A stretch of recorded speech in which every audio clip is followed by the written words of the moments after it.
We are counting down the 25 forgotten British desserts from the 1970s that have completely disappeared. Puddings that once crowned Sunday tables, ended school dinners with a clatter of spoons, and turned tinned fruit and packet mixes into the centerpiece of a working family's week. From wobbling jellies set in chrome molds to steamed sponges drowning in custard, each entry tells the story of a Britain still finding its sweet tooth between rationing and ready meals. Expect lurid colors, evaporated milk, instant whip, and flavors that vanished the moment Marks and Spencer wheeled out the chilled pudding cabinet. Which forgotten favorite tops the list? Let's begin our countdown with number 25. Number 25. Angel Delight Strawberry Mousse stood as the small miracle of the 1970s tea table. A pudding conjured from a sachet of pink powder and half a pint of cold milk, whipped with an electric hand mixer until the bowl frothed pale and impossibly light. Birds launched it in 1967, but by 1972 it was reportedly served in 1 in 3 British households every week. The closest thing to magic the average mum could pull from a packet costing barely 6 pence. The flavor, more chemistry set than strawberry field, was unmistakable, and children waited at the table while the bowl sat in the fridge for the regulation 30 minutes. Spooned into glass dishes from a Pyrex set, topped with a single tinned mandarin segment or a wafer biscuit balanced at a jaunty angle, it looked like a pudding from a magazine. Diaries from the era recall the ritual of the whisk attachment, the pink cloud rising over the rim, and the squabbles over who got to lick the beaters. Today, Angel Delight clings on in supermarket aisles, but the strawberry mousse pudding, served proudly in fluted dishes as the finale of a Friday tea, has all but vanished. It was the taste of a generation learning that pudding could come from a packet and still feel like an event. Number 24, Arctic Roll arrived at the table like a small architectural marvel. A log of vanilla ice cream wrapped in a thin sleeve of sponge and a faint smear of raspberry jam, sliced into pale pink discs by the hostess with theatrical care. Birdseye claimed that by 1979, 25 miles of Arctic Roll were being eaten in Britain every month, a figure so extraordinary it found its way into newspaper columns and dinner party conversations. Mums bought it from the chest freezer at Bejam, kept it tucked behind the peas and the cod in butter sauce, and produced it whenever guests appeared without warning. The trick was cutting it before it softened, the knife meeting that distinctive resistance of frozen sponge. Children watched the slices land on side plates with a tinned peach half on the side, the syrup pooling slowly under the cold disc. Oral histories from the era recall the faint chemical sweetness of the jam stripe, the way the sponge stuck to the roof of the mouth, and the quiet pride of a mother who could put pudding on the table in under a minute. By the late 1990s, Arctic Roll had vanished from most freezers, and although it has crept back in nostalgic relaunches, the everyday pudding of the 1970s tea table is gone. It was convenience dressed up as ceremony, and an entire generation believed it. Number 23. Black Forest Gatto ruled the dinner party trolley with a kind of dark glamour no other pudding could match.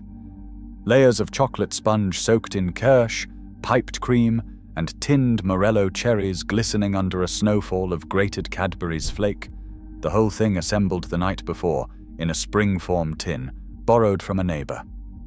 By 1975, Black Forest Gatto appeared on nearly every suburban menu from Surbiton to Solihull, the centerpiece of the fondue and prawn cocktail era.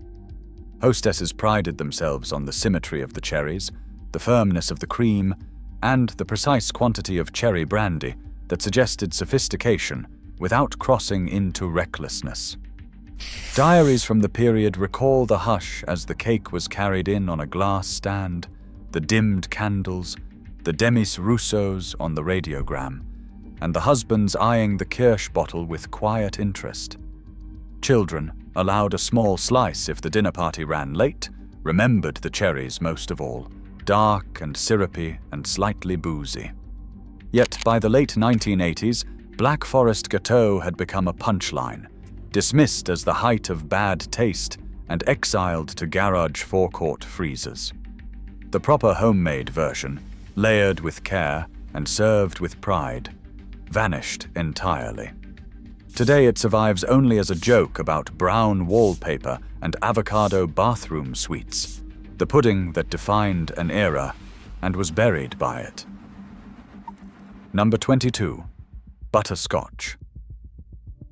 Angel Delight with a hundreds and thousands lid was the weeknight pudding of choice in homes where mothers had 3 children to feed and 40 minutes between tea time and bath time.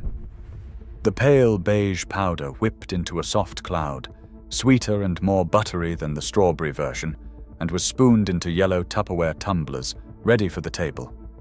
The hundreds and thousands, sprinkled at the last moment so they did not sink, formed a brittle rainbow crust that children ate first with the tip of a spoon.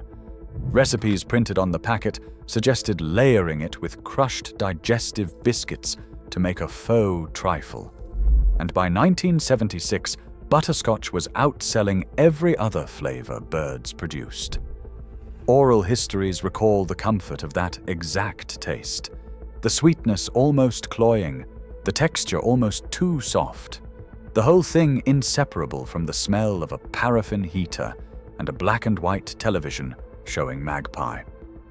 Today, Butterscotch Angel Delight remains on shelves, but the ritual is gone, and the children who grew up on it speak of it the way other generations speak of Madeleines. Number 21st. Instant Whip Chocolate Mousse was the cheaper, slightly grainier cousin of Angel Delight, made by Cadbury and beloved by families counting every penny through the 3-day week. The packet cost less than 5 pence. The powder smelled faintly of cocoa, and the result, after a brisk whisking, was a brown foam dense enough to hold a glaced cherry on top without sinking. Mum served it in glass sundae dishes brought home from a petrol station promotion, sometimes with a wafer fan tucked into the side. By 1974, Instant Whip was a fixture of school-packed lunch puddings, scooped into a small thermos and eaten cold at break. The flavor was unapologetically synthetic, but to children raised on it, that was the point. Diaries from the era recall the slight crunch of undissolved powder at the bottom, the brown moustache it left around small mouths, and the disappointment of finding the box empty in the cupboard. When Cadbury quietly discontinued Instant Whip in the 1990s, no one noticed at the time, but its absence now marks the end of a particular kind of British pudding, one that asked nothing of the cook and gave everything to the child. Number 20.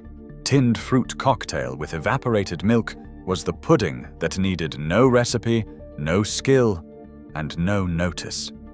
A tin of Del Monte fruit cocktail, opened with a key opener and tipped into a cut glass bowl, was then drowned in a stream of pale yellow.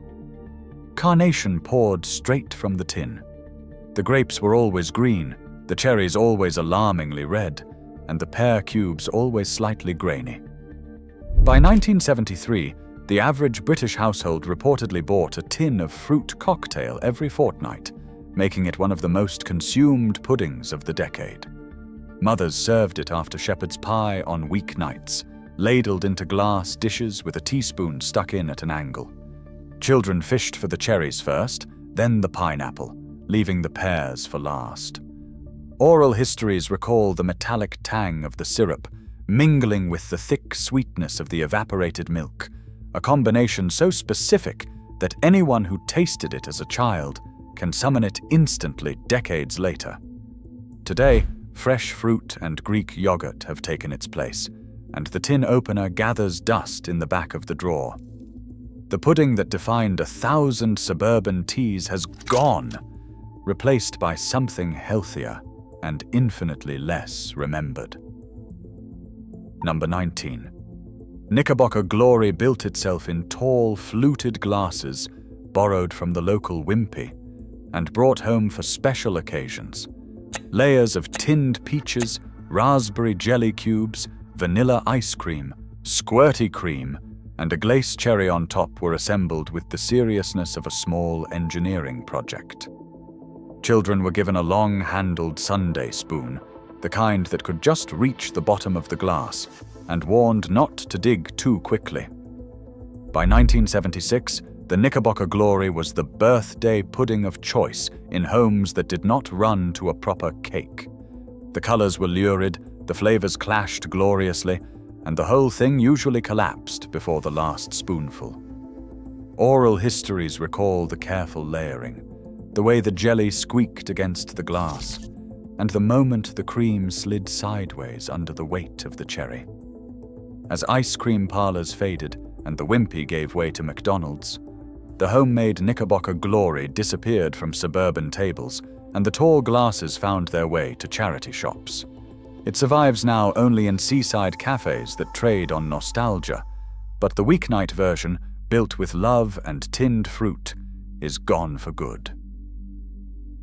Number 18. Lemon meringue. Pie from a royal packet mix turned the most intimidating pudding in the British repertoire into something a nervous teenager could pull off after school. The box contained a sachet of lemon filling, a sachet of meringue powder, and instructions written in cheerful red type. By 1972, Royal claimed that 1 in 5 British puddings served at the weekend was made from one of their mixes, with lemon meringue at the top of the list. Mums pressed shop-bought short crust into a flan tin, poured the bright yellow filling, whipped the meringue powder into stiff peaks, and slid the lot under the grill until the tips turned golden. The smell, sharp citrus and burnt sugar, drifted through the house and signaled Sunday tea. Diaries recall the disappointment of a soggy bottom, the triumph of a clean slice, and the way the meringue squeaked against the back of the spoon. When fresh patisserie arrived in the 1980s and shop-bought lemon tarts filled the chiller cabinets, the packet mix vanished almost overnight. The skill, such as it was, went with it. Number 17. The banana split. Wimpy style at home was the Saturday afternoon treat for children whose parents had not quite stretched to a proper trip into town. A banana sliced lengthways down a glass dish, 3 small scoops of Wall's Neapolitan ice cream pressed into the curve, a drizzle of ice magic chocolate sauce that hardened on contact, and a snowfall of chopped peanuts from a small jar kept in the cupboard for exactly this purpose. By 1975, ice magic was selling in such quantities that birds could barely keep up, and the banana split became the home version of a treat that felt distinctly American. Children loved the moment the chocolate cracked under the spoon, the way the peanuts stuck to the cold ice cream, and the slow softening of the banana underneath. Oral histories recall the quiet pride of the parent who assembled it, the careful symmetry of the scoops, and the way the dish was always slightly too small for the banana. Today, the banana split has become a rarity, replaced by tubs of premium ice cream eaten straight from the freezer. The ritual of the assembly, the small ceremony of bringing it to the table, has disappeared with it. Number 16. Semolina pudding with a spoonful of strawberry jam in the middle was the pudding that divided British school children more sharply than any other dish on the menu. It was boiled milk, thickened with semolina grains, sweetened with sugar, and ladled into bowls, with a single dollop of red jam dropped into the center to be stirred in by the child or eaten in one defiant mouthful. By 1972, semolina appeared on school dinner menus in nearly every county in England, and most children remember it with either tenderness or horror, never indifference. The texture, somewhere between custard and wallpaper paste, was the issue. Some loved its smooth blandness, others gagged at the first spoonful and were kept behind until the bowl was empty. Oral histories recall the dinner ladies in white aprons, the the steel ladles, the steam rising from the pudding trolleys, and the quiet trade in jam dollops between friends. When school dinner standards changed in the 1980s and puddings gave way to yogurt pots, semolina vanished without protest. Today it survives only in the memories of those who ate it under duress, and the jar of jam in the middle remains the single image most adults can summon when asked about school food. Tapioca pudding, or frog spawn as every child in Britain called it, sat alongside semolina on the school dinner trolley as the pudding most likely to provoke a small rebellion. Translucent pearls of tapioca swelled in sweetened milk until they resembled, with unfortunate accuracy, the contents of a garden pond. Mothers and dinner ladies insisted it was wholesome and filling, and by 1973 it appeared at least once a week on most school menus across the country. Children pushed it around the bowl, examined individual pearls with horrified curiosity, and bargained with one another for someone braver to finish it off. At home, mums served it with a spoonful of golden syrup or stewed apple to disguise the texture, and some children loved it for exactly that reason. Oral histories recall the slow boil on the stove, the smell of warm milk filling the kitchen, and the divided opinion at the table.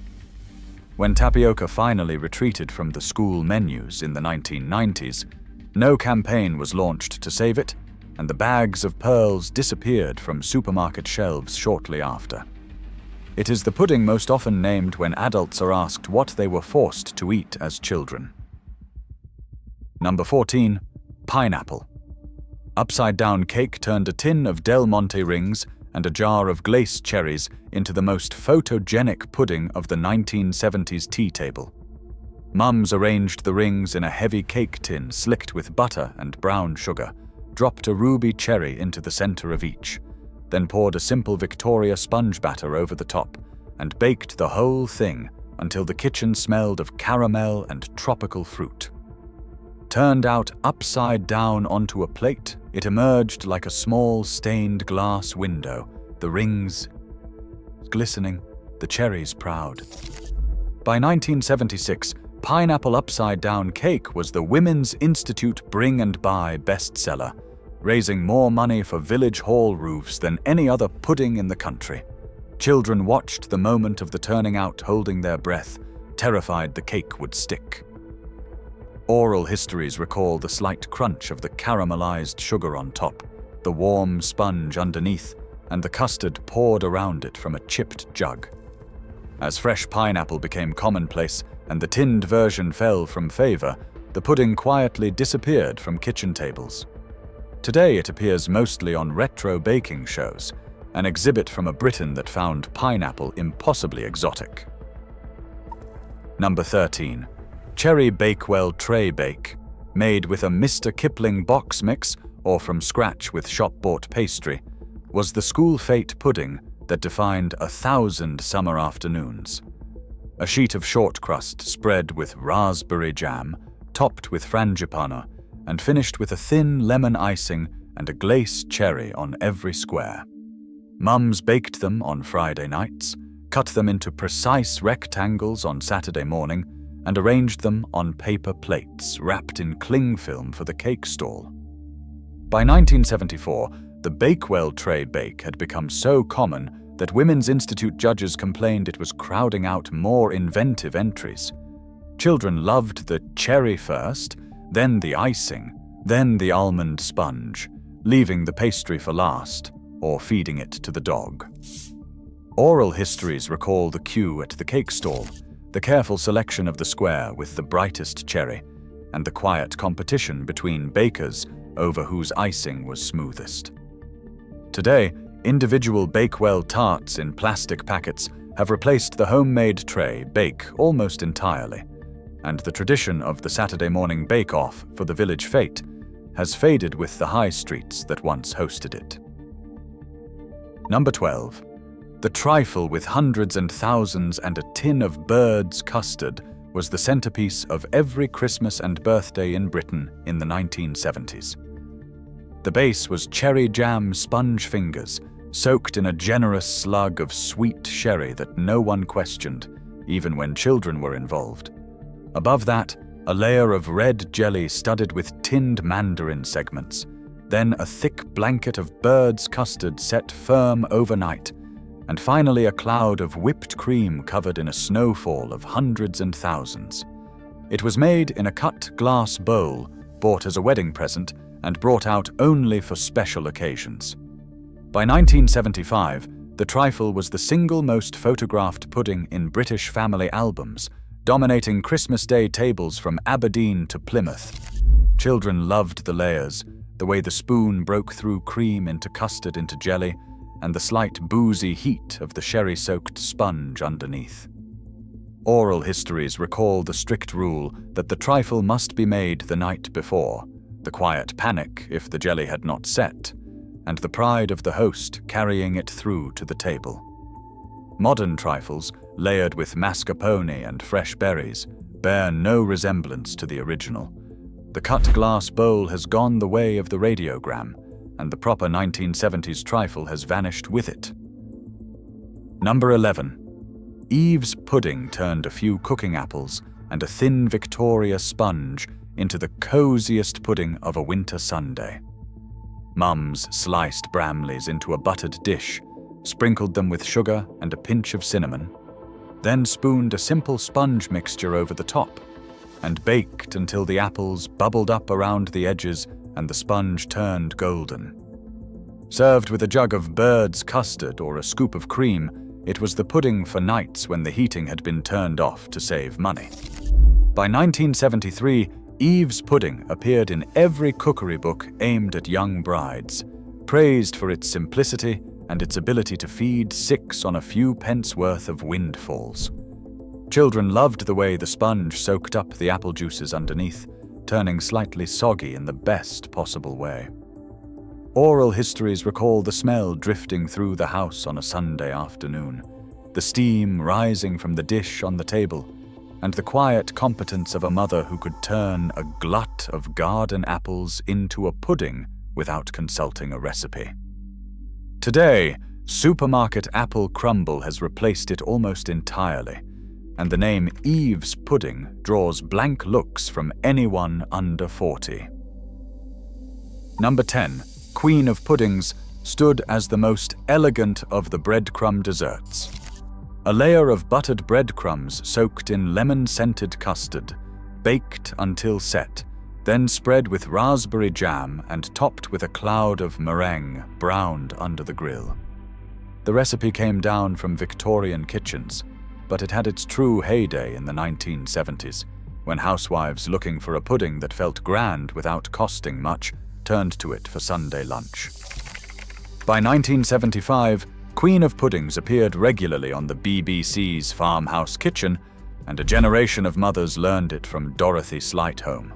The pudding required care, the custard had to set without curdling, the jam had to be warmed before spreading, and the meringue had to be watched constantly under the grill. Children loved cutting through the 3 layers, the meringue cracking, the jam pooling, the custard cool underneath. Oral histories recall the pride of the cook who got it right, and the quiet despair when the meringue collapsed.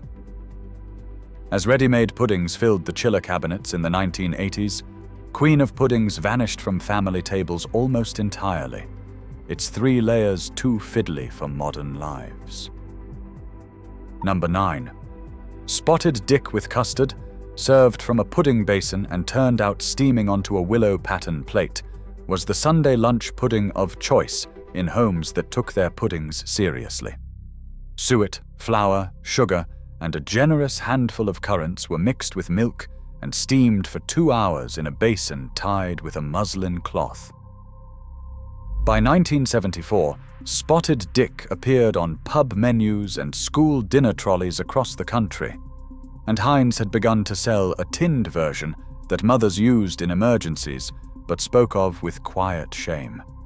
The proper homemade version, with its dense sponge and bursting currants, was the standard against which all others were measured. Children watched the basin turned out, the moment of suspense as the pudding slid free, and then the long pour of yellow custard from the jug.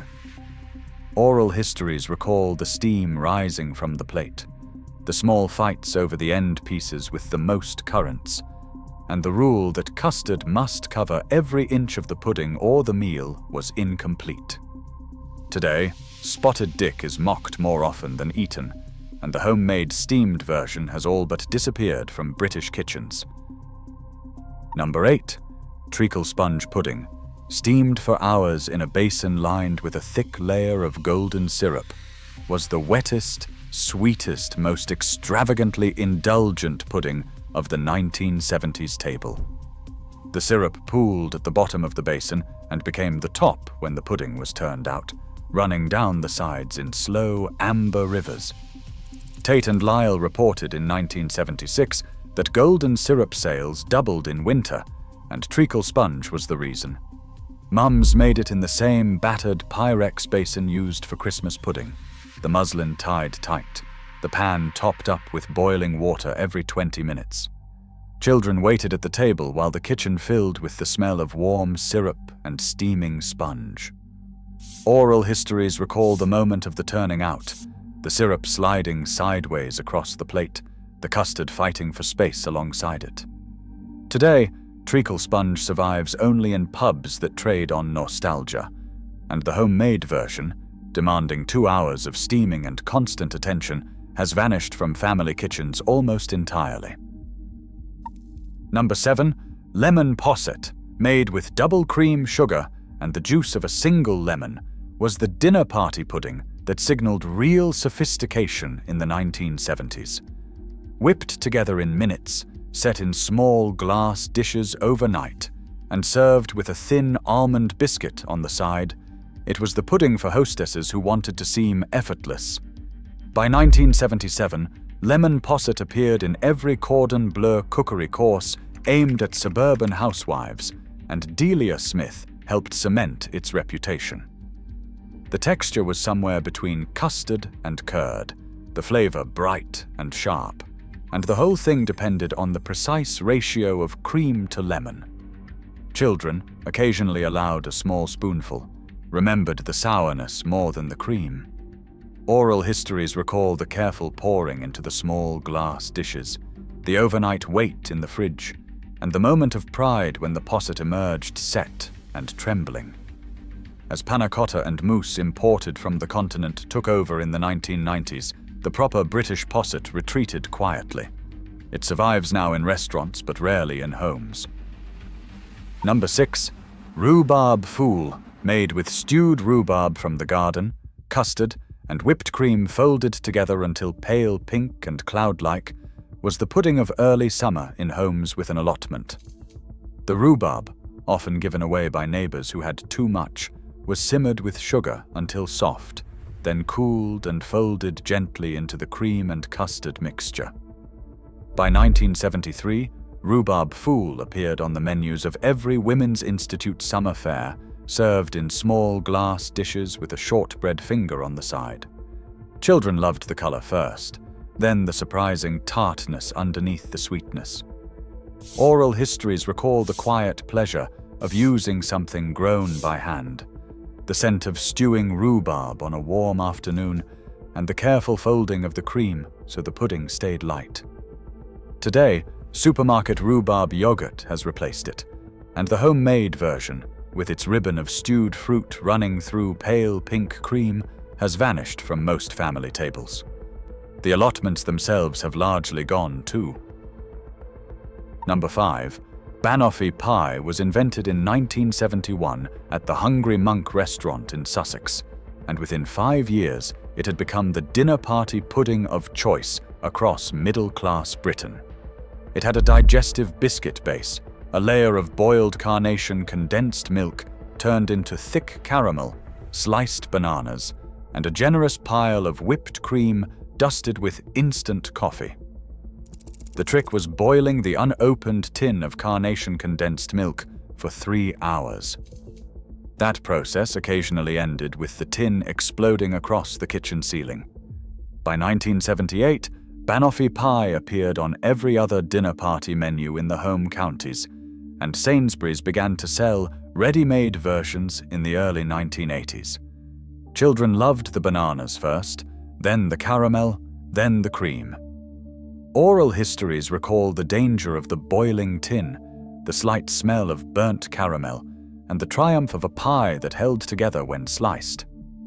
Today, banoffee pie still appears on supermarket shelves, but the homemade version, made with the boiled tin and assembled with anxious care, has largely disappeared. The risk was part of the pleasure, and that is precisely what has been lost. Number 4. Lemon meringue. Pie made from scratch, with a proper sweet short crust, a tart lemon curd thickened with corn flour, and a meringue whipped to stiff peaks and browned under the grill, was the Sunday lunch pudding for households that took baking seriously. By 1974, the homemade version had become a measure of a hostess's skill, and recipes appeared in every issue of Woman and Home throughout the decade. The pastry had to be blind baked. The curd had to set without weeping. The meringue had to seal to the edges of the pastry to prevent shrinkage, and the whole thing had to cool before slicing. Children loved the tartness of the lemon against the sweetness of the meringue, and the way the spoon broke through the crisp peaks into the soft cloud underneath. Oral histories recall the precise rituals, the lemon zester, the sieve for the curd, and the moment of the pie emerging from the oven with its meringue tips just kissed by golden brown. Today, the homemade version has been almost entirely replaced by chilled supermarket versions, and the skill required to make a proper one has retreated to professional patisserie. Number 3. Sherry trifle with real custard and proper cream, distinct from the hundreds and thousands version at number 12, was the pudding for grown-ups. It was served at the end of long dinner parties after the children had been sent to bed. The sponge was soaked in enough sherry to make the eyes water. The jelly was made with port, and the custard was made from scratch with egg yolks and double cream. By 1976, the proper sherry trifle had become the signature pudding of the suburban dinner party, served in cut glass bowls handed down from grandmothers. Diaries from the era recall the slow assembly the day before, the careful balance of sherry to custard, and the moment when the trifle was carried through to the table to murmurs of appreciation. Today, the proper version, slow and rich and faintly dangerous, has retreated from family tables almost entirely. Sherry sales have collapsed, and the cut glass bowl now lives in a charity shop window. Number 2, Black Magic Chocolate Gâteau, made with a greens packet mix and decorated with chocolate buttons and a single piped rosette of squirty cream, was the children's birthday cake of the decade. By 1975, Greens claimed that a chocolate cake mix was bought in Britain every 2 seconds, and Black Magic was the best seller. Mums made it the night before the party, decorated it with whatever sweets the corner shop had to offer, and stuck the candles in straight. Children remember the slightly synthetic chocolate flavor, the dense crumb, and the way the icing came out of the tube in uneven loops. Oral histories recall the small ceremony of the cutting, the candles blown out in one breath, and the slices wrapped in napkins for the going-home bags. Today, supermarket birthday cakes shaped like cartoon characters have replaced the homemade Black Magic version entirely, and the packet mix has all but vanished from the baking aisle. And finally, in first place, steamed jam roly-poly with custard crowned the Sunday lunch table as the ultimate British pudding of the 1970s, the dish that defined a decade of family eating. Suet pastry rolled around a thick layer of strawberry jam, wrapped in a pudding cloth, and steamed for 2 hours over a pan of bubbling water until the kitchen windows ran with condensation and the smell of jam and suet filled every room of the house. By 1975, jam roly-poly appeared on school dinner menus across England every Friday, and at home it was the pudding for Sunday lunch when the family gathered around the table after the roast. Children fought over the end pieces with the most jam. Mothers ladled hot custard from a jug, until every slice was drowning, and fathers took second helpings without apology. Oral histories recall the moment the cloth was untied, the steam rising in clouds, the jam oozing from the cut end of the roll, and the slow pour of the yellow custard. The proper homemade version, made with real suet and steamed for the full 2 hours, has vanished almost completely from modern kitchens. It survives in pubs that trade on nostalgia, but the everyday Sunday version, the one that defined a generation's idea of pudding, has gone for good. The last spoonful was always the sweetest, and an entire decade is held inside it. Across all 25 entries, from the synthetic pink cloud of Angel Delight to the steaming jam roly-poly that crowned our list, these forgotten desserts tell the story of a Britain caught between rationing and ready meals, learning to love convenience and pageantry in equal measure. Some, like fruit cocktail and evaporated milk, were the smallest of weeknight treats. Others, like Black Forest Gâteau, were the centerpiece of an entire social era. Which one would you bring back tomorrow if you could? Tell me in the comments, and I will see you in the next one.